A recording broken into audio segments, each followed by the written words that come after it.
Selamat datang di dunia cerita dan kuis. Hari ini, kita akan mendengarkan kisah indah berjudul Pelangi yang Hilang. Sebuah cerita tentang keberanian, persahabatan, dan harapan yang tak pernah padam. Di sebuah lembah yang hijau dan damai, setiap kali hujan reda, langit selalu dihiasi pelangi yang indah. Warna-warnanya memancarkan semangat bagi semua makhluk di lembah itu. Burung-burung berkicau lebih merdu, bunga-bunga mekar lebih indah, dan anak-anak hewan kecil menari gembira melihat lengkung warna yang menawan di langit. Namun suatu hari, keajaiban itu hilang. Hujan turun seperti biasa, tapi ketika matahari muncul, pelangi tidak tampak. Langit terlihat kelabu, dan semua makhluk di lembah menjadi murung. Seekor rubah kecil bernama Philo tidak ingin menyerah begitu saja. Ia percaya pelangi tidak hilang, hanya tersesat atau terhalang. Dengan hati berani, Philo memutuskan untuk mencari pelangi itu. Ia menyiapkan tas kecil berisi sedikit makanan dan berangkat menyusuri hutan. Dalam perjalanan, ia ditemani seekor burung mungil yang setia terbang di sampingnya.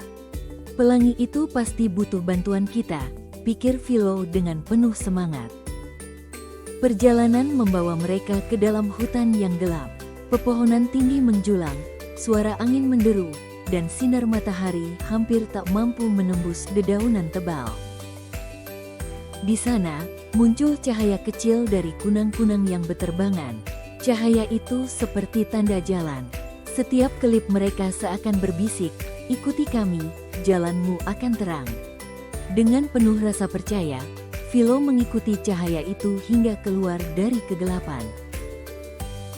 Setelah melewati hutan, mereka sampai di tepi sungai. Anehnya, air sungai itu memantulkan cahaya merah, biru, hijau, dan kuning samar, seolah-olah warna pelangi terperangkap di sana. Philo menatap sungai itu dengan kagum. Ia tahu, ini pasti jejak pelangi. Dengan hati-hati, ia menyeberangi sungai, sementara burung kecil terbang mengikuti kilau warna yang mengalir.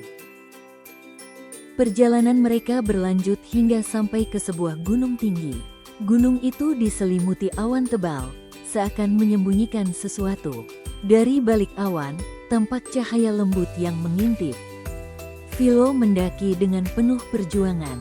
Angin kencang menerpa, langkah kakinya berat, tetapi tekadnya tak goyah. Burung kecil terus memberi semangat dengan kicauannya. Setiap langkah membawa mereka lebih dekat ke cahaya misterius itu. Akhirnya, mereka tiba di puncak gunung. Di balik awan, mereka menemukan rahasia besar. Pelangi memang tidak hilang, melainkan tertutup kabut tebal yang menahannya untuk bersinar. Dengan keberanian, Philo dan burung kecil meniup kabut itu. Kunang-kunang datang membantu, menyinari langit dengan cahaya kecil mereka. Perlahan, kabut menipis, dan pelangi kembali muncul, memancarkan warna-warni yang indah ke seluruh lembah. Di bawah sana, semua makhluk bersorak gembira. Burung-burung beterbangan, bunga-bunga mekar kembali, dan anak-anak hewan melompat bahagia. Pelangi yang hilang akhirnya kembali, berkat keberanian seekor rubah kecil dan sahabat-sahabatnya. Kadang, keindahan yang kita cari tidak pernah benar-benar hilang. Ia hanya tertutup oleh kesulitan atau masalah, seperti pelangi yang tertutup awan. Dengan keberanian, tekad, dan persahabatan, kita bisa menemukan kembali cahaya yang sempat hilang. Ingatlah, harapan selalu ada, meski terkadang kita tidak bisa langsung melihatnya. Seperti pelangi, ia menunggu saat yang tepat untuk kembali bersinar. Terima kasih sudah menonton cerita hari ini di dunia cerita dan kuis. Semoga kisah ini memberi keceriaan dan pelajaran berharga untuk kalian semua. Jangan lupa untuk dukung terus channel ini dengan menekan tombol like, share, dan subscribe, supaya kita bisa terus berbagi cerita seru setiap harinya. Sampai jumpa di cerita berikutnya.